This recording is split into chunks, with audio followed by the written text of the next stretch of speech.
MCQs for class 9 science, important MCQs. Chapter name is tissues. So the first question is, tissue is a group of similar kind of cells specialized to perform a particular function in a body. Therefore, presence of tissue in a multicellular organism ensures tissues की वजह से क्या होता है, division of labour होता है. So B answer is the correct answer. Second question है, given below in the diagram showing the structure of neuron tissue. आपको एक न्यूरॉन टिश्यू का डायग्राम दिया हुआ है और ABCDE 4 ऑप्शंस दिए हुए हैं. इसके हमें करेक्ट ऑर्डर में नाम बताना है. सो ए जो आपको बीच में दिख रहा है सेल बॉडी के अंदर, वो न्यूक्लियस होता है. और जो सी सेल बॉडी है उसको हम लोग सेल बॉडी भी कहते हैं और साइटोन भी कहते हैं. बी जो है हमारा डेंड्राइट्स है. डी जो है हमारे एक्सॉन है. और ई जो होती है हमारी नर्व एंडिंग है, जहाँ पे न्यूरॉन ख़त्म होता है. So the correct order is D, A, B, C, D and E. Third question है, लाइसोसोम इज अ साइटो जो है उसका क्या क्या काम है, आपको क्वेश्चन में दिया गया है. और ये कहा गया है कि वो सुसाइड बैग भी कहलाता है. तो ऐसा क्यों कहलाता है?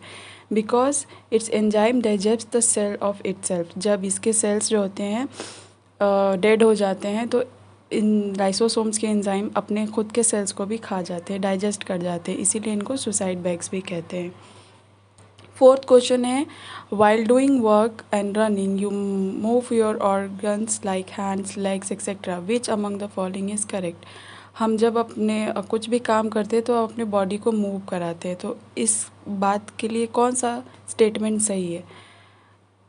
मूवमेंट में जो मसल या टिश्यू हेल्प करती है वो स्केलेटल मसल्स होती है. वो कॉन्ट्रैक्ट या रिलैक्स करती है तभी हम मूवमेंट कर पाते हैं. So the D answer, skeletal muscle contract and pull the tendon to move the bones. Fifth question है, cardiac muscles one of the three major types of muscles, the other being skeletal and smooth muscle. It is found in the wall of the histological foundation of the heart. Which one of the following statement is not related to the cardiac muscle? 3 type के major muscles है, उसमें से एक cardiac muscle होता है. तो cardiac muscle के बारे में इसमें से कौन सा स्टेटमेंट जो है वो सही नहीं है? सी स्टेटमेंट है, they are not striated, multi nucleated and branched muscles. Cardiac muscles कैसे होते हैं? स्ट्राइएटेड होते हैं और मल्टी न्यूक्लिएटेड होते हैं और ब्रांच्ड होते हैं. सो इसमें लिखा है they are non striated, multi nucleated and branched muscle. This statement is not, C statement is not correct for the cardiac muscles. In a test of biology,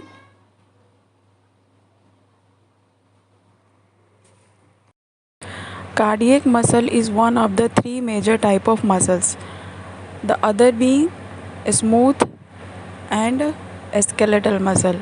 It is found in the wall of the histological foundation of the heart. आप जानते हैं cardiac muscles जो है heart की muscles को कहते हैं. और इसके बारे में 4 स्टेटमेंट आपको दिया हुआ है. आपको बताना है कि इसमें से कौन सा स्टेटमेंट जो है कार्डियक मसल्स के लिए सही नहीं है, गलत है. सो A, B and D statement जो है वो कार्डियक मसल्स के लिए बिल्कुल करेक्ट स्टेटमेंट है, क्योंकि ये रिदमिक कॉन्ट्रैक्शन करते हैं. ये बात बिल्कुल सही है. ये वर्क करते हैं according to their own will, हमारे विल के हिसाब से नहीं काम करते, इसलिए इनको इनवॉलेंट्री कहते हैं. ये भी बात सही है. और थर्ड है, रिदमिक कॉन्ट्रैक्शन की वजह से ब्लड पंप होता है. ये बात भी सही है. जो सी स्टेटमेंट है वो स्मूथ मसल्स के बारे में है, इसलिए C statement is the wrong statement. Question number 6 है, in a test of biology a figure of smooth muscles labelled as ABCD for a different parts of the muscles. 4 students PQRS in a way to attempt the questions named for the 4 parts as given below, but only one student could name the 4 parts correctly. आपको एक figure दिया हुआ है, इसमें ABCD करके 4 आपको numbers दिए हुए हैं. 4 स्टूडेंट्स हैं PQRS. उनको कहा गया कि इनको करेक्ट ऑर्डर में नाम बताना है, लेकिन एक ही स्टूडेंट ने सही ऑर्डर बताया है, तो आप पहचानें कि किस स्टूडेंट का आंसर सही है। तो इसके लिए आपको पता होना चाहिए कि इसमें से ए क्या है, बी क्या है, सी क्या है और डी क्या है, तभी आप बता पाएंगे कि किस स्टूडेंट का आंसर करेक्ट। खुद पता लगाना होगा कि इसमें से ए क्या है। ए जो है होता है हमारा इंटरकैलेटेड डिस्क होता है, जो लाइन लाइन दिख रही है वो इंटरकैलेटेड डिस्क है। जो ओवल स्ट्रक्चर डॉट डॉट दिख रहा है वो हमारी न्यूक्लियस है।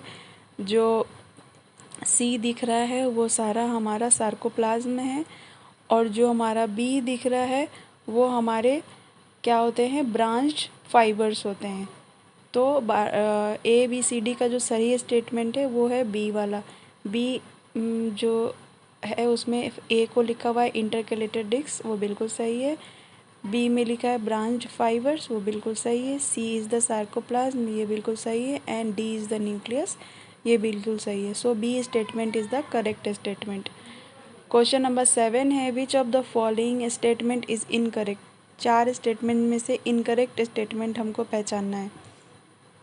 पहला स्टेटमेंट है parenchyma tissue have intercellular space. Parenchyma के अंदर इंटर सेलुलर स्पेस नहीं होते हैं, वो परमानेंट टिश्यू हो जाते हैं, इसलिए इंटर सेलुलर स्पेस उसमें नहीं पाए जाते हैं। तो ये जो है पैरेन्काइमा के लिए बिल्कुल सही है। Collenchymatous tissues, parenchyma tissue have intercellular space, ये बात बिल्कुल सही है। Collenchymatous tissues are irregularly thick at the corner, ये बात भी बिल्कुल सही है। Apical and intercalary meristem are permanent tissue, ये बात गलत है, क्योंकि अपाइकल और इंटरकैलरी मेरिस्टेम जो है प्लांट की ग्रोथ में हेल्प करते हैं, इसलिए ये परमानेंट नहीं हो सकते, ये हमारे मेरिस्टेमेटिक टिश्यू होते हैं। ठीक है। फोर्थ स्टेटमेंट है meristematic tissue in its early stage lack vacuole, ये भी सही है, क्योंकि जब परमानेंट टिश्यू बन जाता है मेरिस्टेमेटिक टिश्यू तब उसमें वैक्यूल बनते हैं। ठीक है। So answer is B. Only third statement is incorrect statement. Question number 8 है xylem the specialised tissue of the plant that transport water and nutrients from the soil to the upper part of like stem and leaf of the plant, provide mechanical support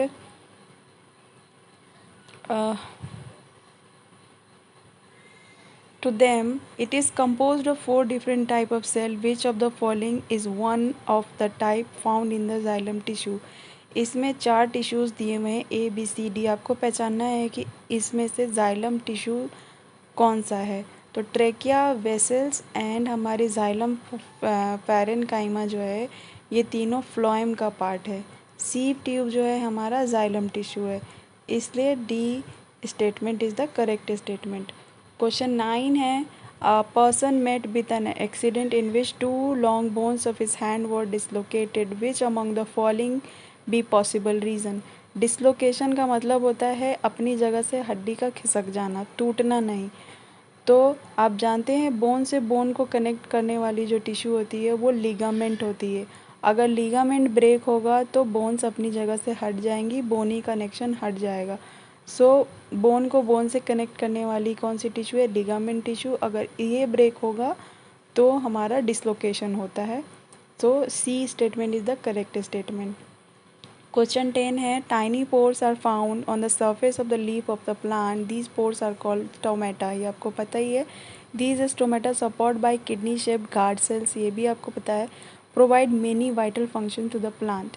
अब आपको guard cells और stomata दोनों का diagram आपको लिखा हुआ है। एक ओपन स्टोमेटा है लेफ्ट साइड में, राइट साइड में क्लोज स्टोमेटा है।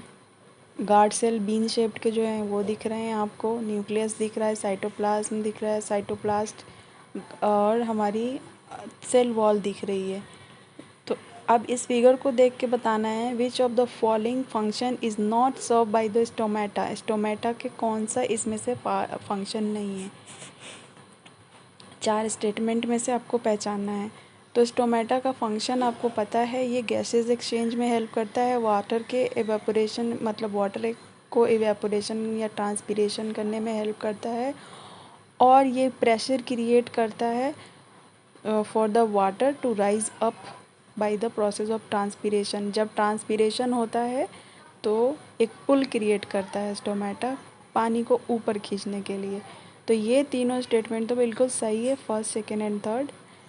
ABC is the correct for stomata. D है help the leaf to carry out the process of photosynthesis. ये स्टेटमेंट इनकरेक्ट है, फोटोसिंथेसिस का स्टोमेटा में कोई फंक्शन नहीं होता।